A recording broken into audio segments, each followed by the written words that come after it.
Welcome. I'm Halcyon, and this is Hug Nation. Today, the topic is controlling your narrative. Now, I woke up this morning, groggy, stretching, and then I tried to remember, what was it that I was frustrated about yesterday?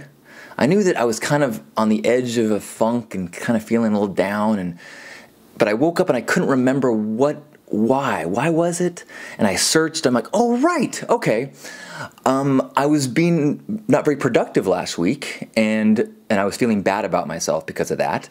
And I was having some health issues that started to kind of wear on me and make me worry about my age and my body falling apart. And so I went from this clean slate of the morning and put back on my issues. I put back on the thoughts and the filters of negativity that had caused me stress and distress yesterday. What? It's so crazy. I started to think about, I'm not under any contract from 20th Century Studios or Sony. I don't have some script that I have to do every day. I don't have to put on the drama of my historic narrative to make sure that I have continuity in the storyline. No. I think too often I think about life as this narrative where each day is a new episode in the story and it has to play on what happened yesterday. Like a Game of Thrones episode where the characters inherit all the strife and stress and obligations and negativity and bad relationships of the previous day, in the previous episode, the previous season. But life isn't really like that. Life is more like a crazy, wacky sitcom where you start the day, and sure, there's a lot of the same characters and there's a lot of the same sets, but you can have a totally different adventure depending on who's writing the script, which is you, and depending on where you place the focus. You could have some guest star character pop on set and have a wacky adventure and never see them again. Or you could have whatever the actor is that plays your romantic interest suddenly changes person mid-season. Way too often we fall into the habit of fulfilling the obligations of the script that we've been taught, we've been given by our culture and by our well-meaning teachers and parents and not well-meaning capitalist system that wants us to be consumers, wants us to feel not enough. And we don't have to listen to that script. We can listen to the deep internal divine cosmic script, and we can craft a script. Generally, we can do all three in some weaving of where we're at in that particular time. One thing that is important to remember, I just listened to a lecture by Jacob Glass where he said, keep this trick in mind. At any moment, you can say, the end. Any conflict, any relationship, any situation, any thought that is causing you anxiety, rather than stew on it and go, oh, I can't believe, you can just go, the end. Okay, new story. This person is not a part of the current story that I'm telling, that I'm a part of. And it goes way beyond that too. You can say cut, new scene at any time, and you can change the backstory. You can even start a new show. Let's say the old premise of your old show was you're a down and out hustler doing what you have to do to survive. Your own doubt may be your biggest foe. Or you can go, that was yesterday's script that I was working from. Today's script is, his greatness is foretold in prophecy. Everything that happens to him is part of a grand plan. He is the chosen one, living his destiny. The obstacles are great, but our hero's thirst for adventure is greater. The narrative of our life is not linear. We can keep a hold of anything that gives us strength, anything about our past, anything about our history and our story that makes us feel more grounded in our truth, hold on to that. But you're allowed to be very selective. You are the editor. You're the writer, you're the director, you're the editor, you're in charge of the sound and music score. And by knowing you have that kind of control, you can say cut at any time, and you can take the footage and put it together in a way that makes your movie in line with the tone and the theme that you want to be playing, that you feel in alignment with. You could even make your movie or your story be like a soap opera, where a character that died off turned out to be an evil twin.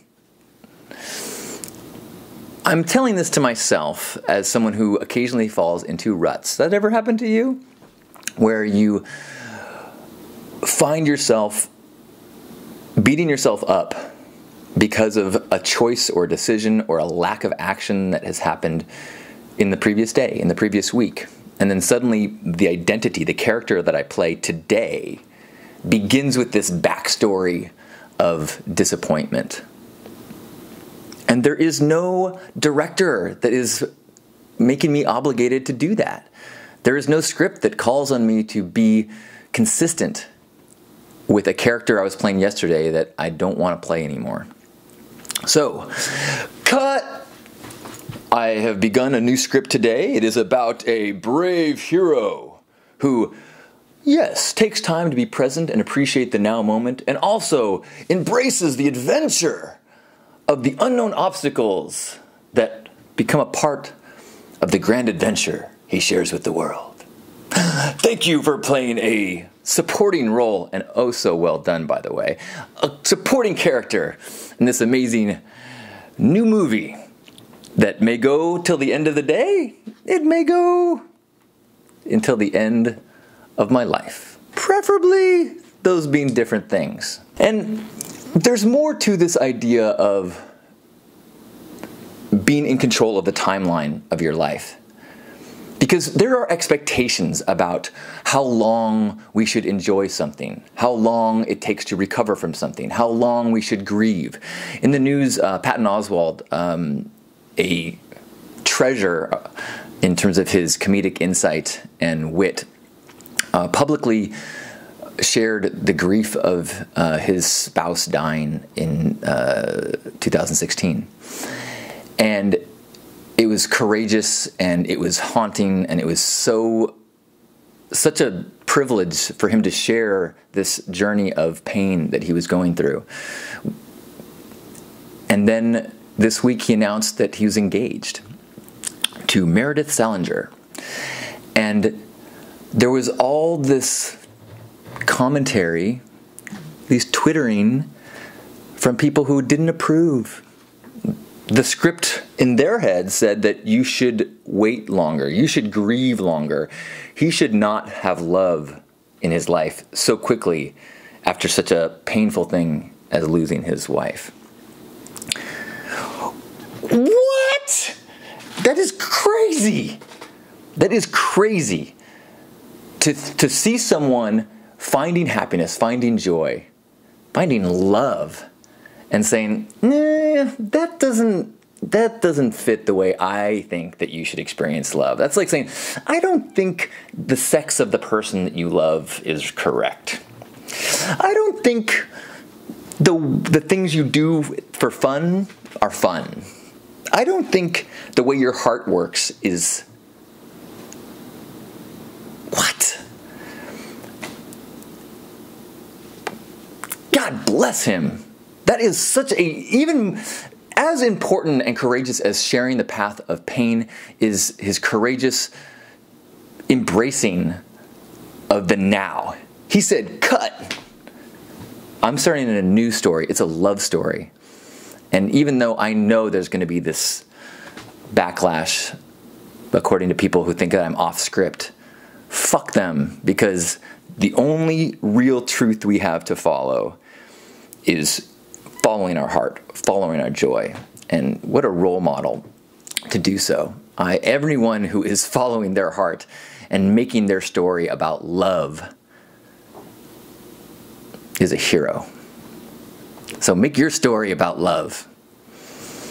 That doesn't mean it's all about being happy all the time. Patton Oswald is a role model for that as well. But even as he faced the dragons at the end of, I won't say the end, he knew when a chapter is allowed to end because it's what his heart told him. He knew when a new chapter could start because it's what his heart told him. You are control. You are the director. You are the writer. You are the hero. And I'm stoked that I get to be in this grand play with you. I love you.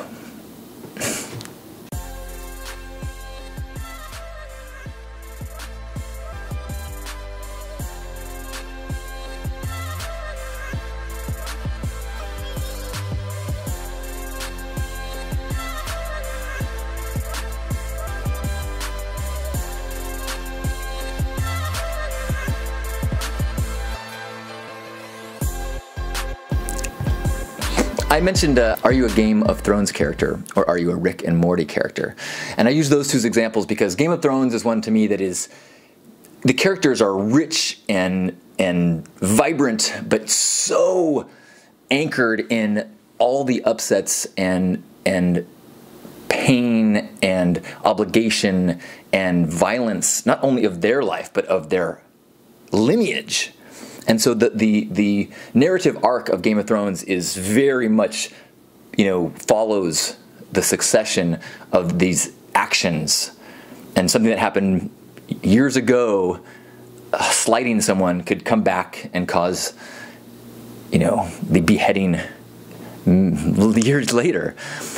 And so you cannot free yourself from this world, from this grand script that you're a part of as a Game of Thrones character. However, Rick and Morty, which is my favorite thing on television, is a drawn cartoon situation comedy, sci-fi, hard to explain, but each episode begins with a premise that could be absolutely unique to the entire show. It may never come back again. There may be important characters that this whole show revolves around and then you never see them again. It could also, a character could turn out to be a alternate universe version of that character. And so the world of Rick and Morty, if you are a Rick and Morty character, you are not bound by anything historic or any previous decision you've made. You can create your reality based on the whims of your heart and your wit. So, be Rick and Morty, not a Game of Thrones character.